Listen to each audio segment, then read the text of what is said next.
Bismillah ar-Rahman ar-Rahim. Today is April 7th, and there is an earthquake watch for Turkey, a slight increase from anything that might have been felt for the past couple of weeks.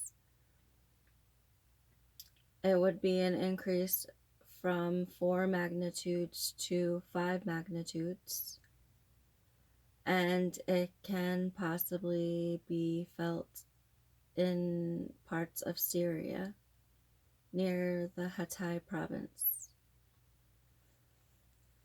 So this is a forecast for earthquakes for Turkey based on the pattern of the Fiji area east of Australia and the deep seismic events and any seismic events in that area around Australia tends to trigger waves of smaller magnitude, a pattern of small magnitude earthquakes, and we'll look at the map and see how those travel to impact Turkey, and then just take a look at the geography and back at where the last major events happened in Turkey on February 6th of 2023.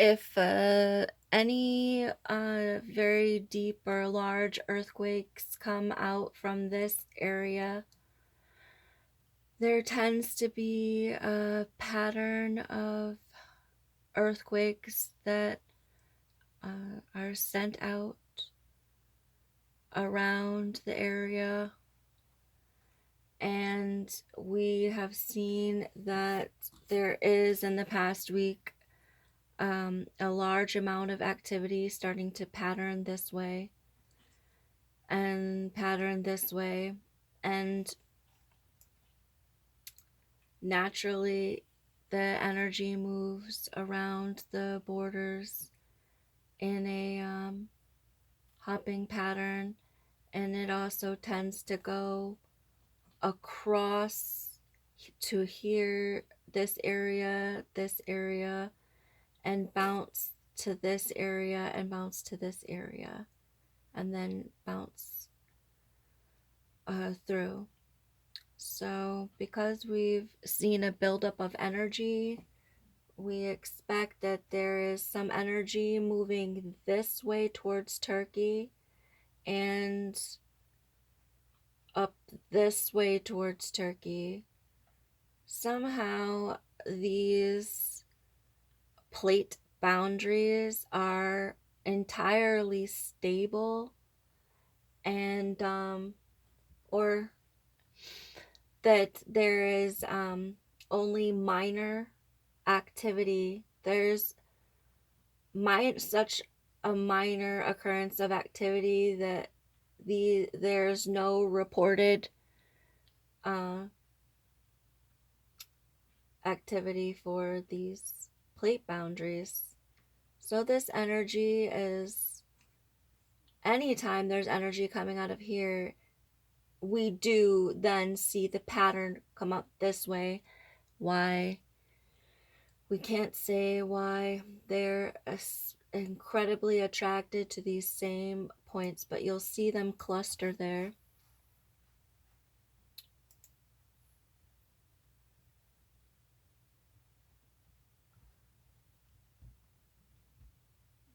Let's search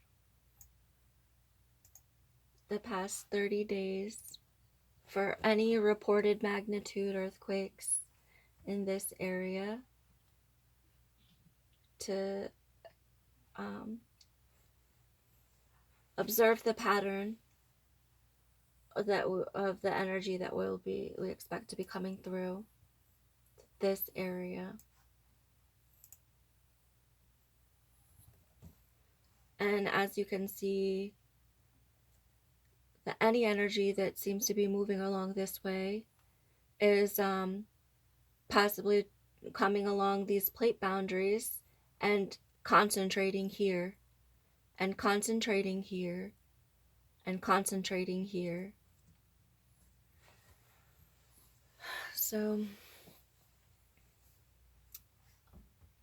I'd like to take a look at Turkey. This is the past 30 days of earthquakes for the areas. We expect now, if we see a larger magnitude in Turkey, that it will occur in this same area, and that it's going to involve energy pushed from Tajikistan or possibly pushed up from Iran that would connect here.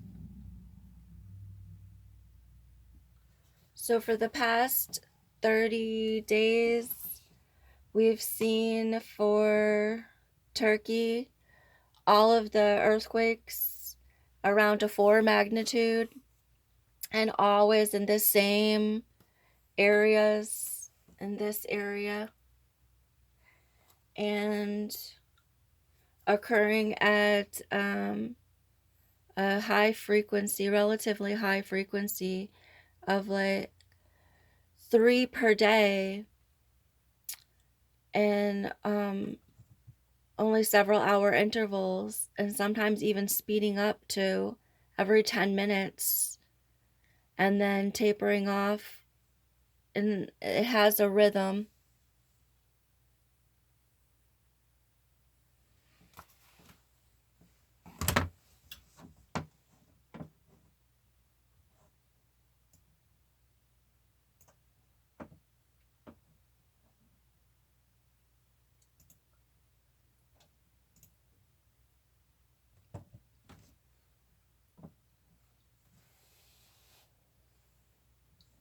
So this is a map of Turkey's.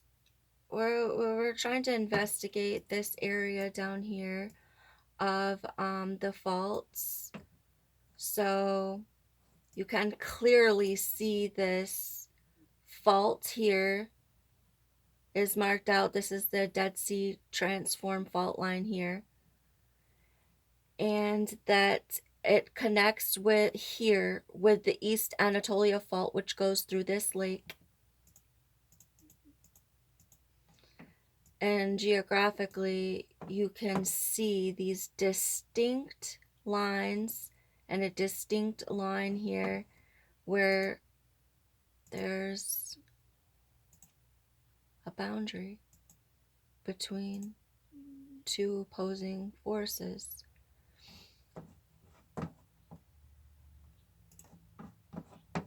This is a map of the faults, and this is approximately where the very large 8 magnitude earthquake occurred on February 6th, and it happened to be in an area where the Dead Sea transform and the East Anatolia fault were only just barely separated, and possibly this area has even now been ruptured, and now they connect because the 8 magnitude movement transferred down the Dead Sea transform fault and shook these whole area, everything along here, near simultaneously. So near simultaneously, it pushed this fault. However, it did not. What's a shame?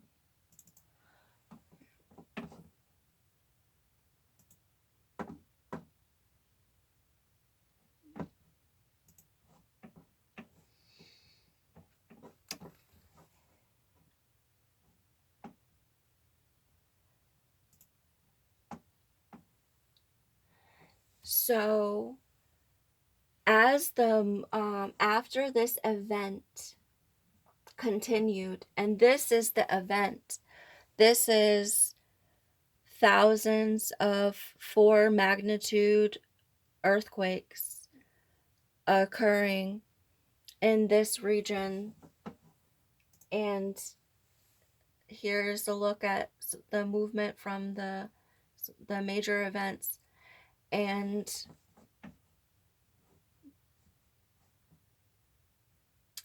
you will see that while the movement did come down somewhat down the Dead Sea transform fault line. However, it was absolutely concentrated in the Gaziantep and up in this Kahramanmaraş area.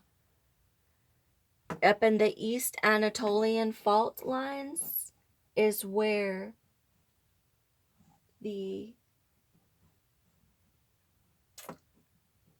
big movement was. On the East Anatolian fault is where all of the very big movement continued. But and it's a very curious that the Dead Sea transform fault line did not continue to move in the same way that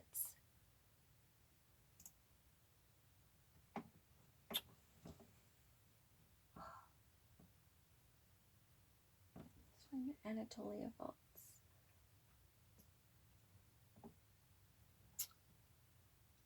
Okay.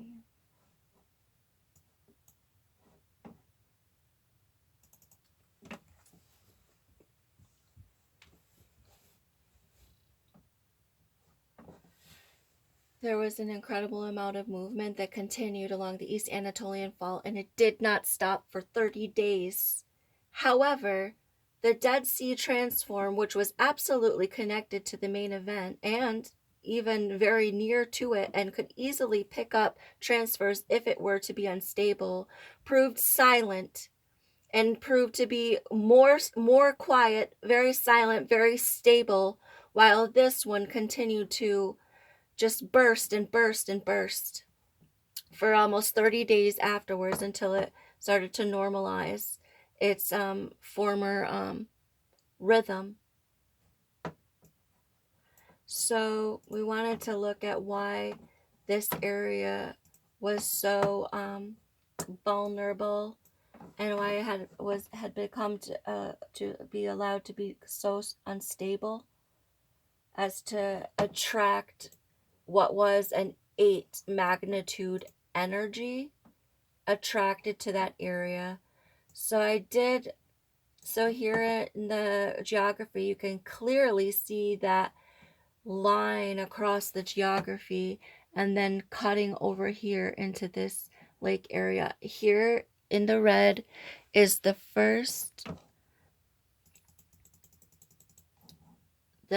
8 magnitude near Gaziantep.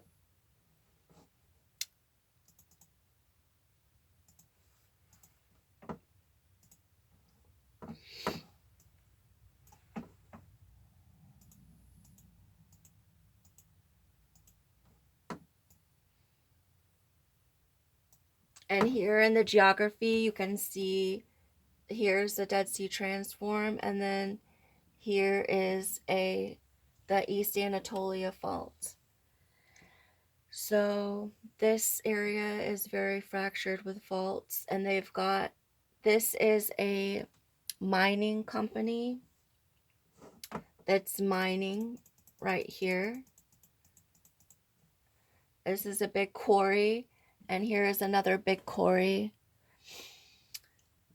And this is where the 8.0 magnitude occurred. And this is where the other 7.8.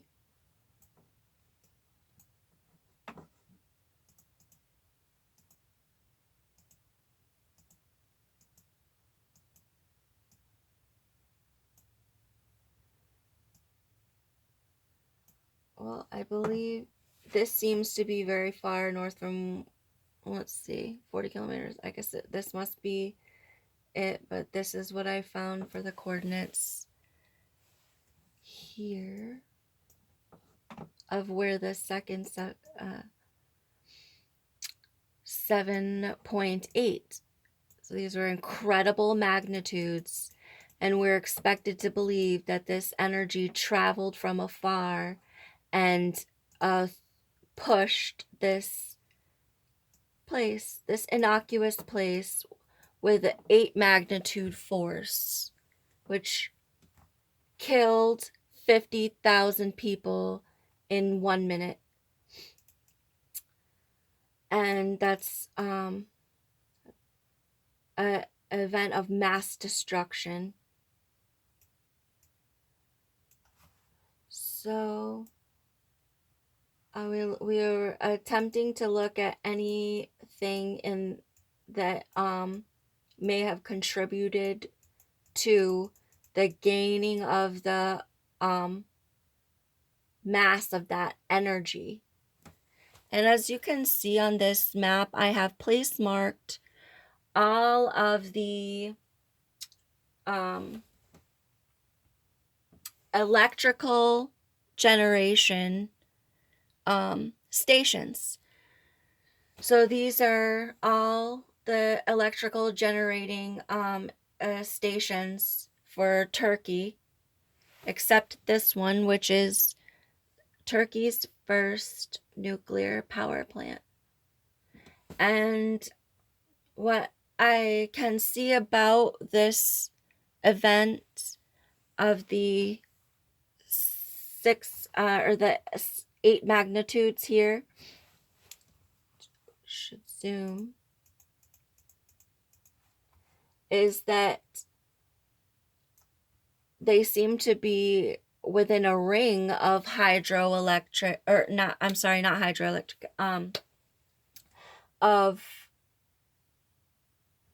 electrical generation. So that could have been thermal power plants. Some of them are. And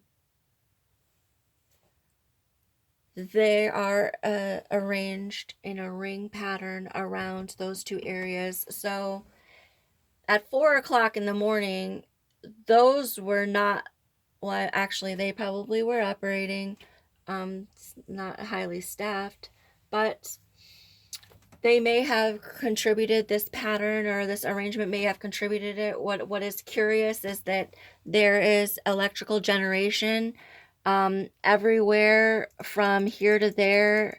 From there would be electrical generation all over these countries and even beyond the countries, but they seem to be attracted to this particular area here only. This particular area seemed to have attracted such a devastating force